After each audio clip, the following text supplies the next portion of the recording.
हा सादिक शेख जो आहे त्याच्याबद्दल जरा तपशिलाने आम्हाला सांगा की नेमकं काय प्रकरण आहे.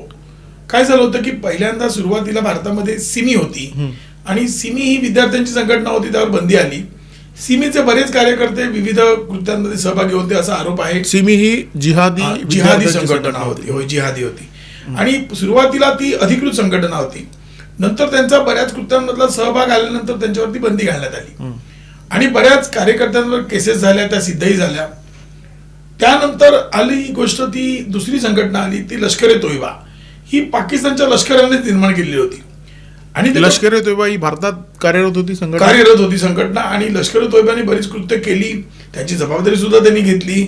निरनिराळे बॉम्ब हल्ले, काही हत्या आणि परंतु मला वाटतं ही संघटना पाकिस्तानातली होती आणि इथे येऊन कारवाया करायची. होय, म्हणजे त्याचे मास्टर माइंड वगैरे सगळे तिथं होते आणि भारतातले भाडोत्री गुंड किंवा भारतातली काही माथी फिरलेली मुसलमान तरुण त्यांना ते वापरत असत. म्हणजे त्याचा कट कुठचाही भारतात रचला जात नव्हता. लष्कर-ए-तोयबाचा सगळी सूत्र पाकिस्तानातून हलत होती. एका प्रकारचं भारताशी केलेलं ते युद्ध होतं, भारतातल्या तरुणांना वापरून, मुस्लिम तरुणांना.